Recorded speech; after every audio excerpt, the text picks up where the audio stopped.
Ilang eksperto ang kumukwestiyon sa naging hakbang ng Senado na isailalim sa protective custody si Senador Ronald Bato de la Rosa. Yan at iba pang issue tatalakayin ngayon sa panayam kay Senator Riza Hontiveros. Senator, good morning. Thank you for joining us. Thank you, Ivan. Good morning at sa lahat ng ating mga tagapakinig. Sen, may nihain kayong resolusyon na humihikayat kay Senador de la Rosa na sumuko na. Kayo rin po ba ay hindi sang-ayon sa pagbibigay ng protective custody sa kanya na sinasabi po ng ilan? Halimbawa kanina nakausap natin former Senator Franklin Drilon, wala raw pong ganong konsepto yung protective custody ang Senado. Well, gaya ng sinabi ni Senator Frank, wala talagang batas na nagsasabing maaring gamitin ng Senado para makaiwas sa hustisya. Hindi dapat gamitin ng otoridad ng Senate para iwasan ang pagharap sa pananagutan. Sa saligang batas natin, oo, may limited immunity from arrest ang Senate or kahit House member para sa kasong may parusang not more than 6 years of imprisonment while Congress is in session.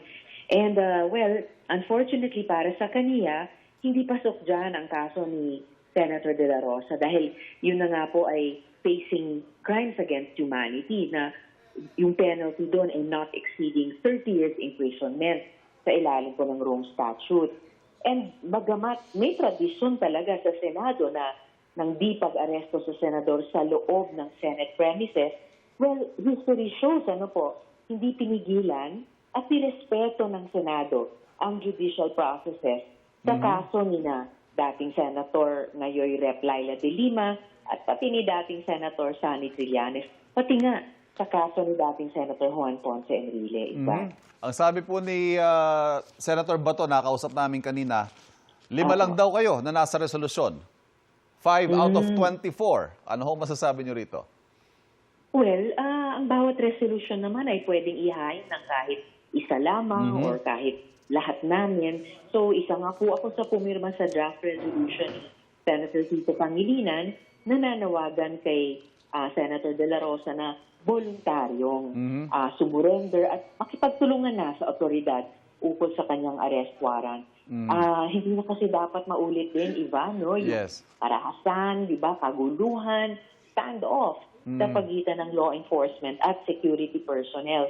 And please, dapat din po nating alalahanin ang epekto ng matensyon na standoff sa empleyado at bisita ng Senado na nahihirapan sa pagpasok at paglabas ng building. Legislative body kami, nananatiling importante yung access ng mamamayan sa amin. Tapos, Senator, maitanong ko na rin sa inyo, no? The memes are all over the internet. Ito hong mga ginagawa hong katatawanan ang nangyari nung May 11. At ito ho'y nakaka-erode sa kredibilidad, sa dignidad ng Senado at ng mga senador. How do you feel about this, Senator? Well, I feel really bad about that, Ivan. Kaya ang panawagan ko, ibalik natin yung respeto, yung maayos na proseso, at yung pananagutan sa institusyon.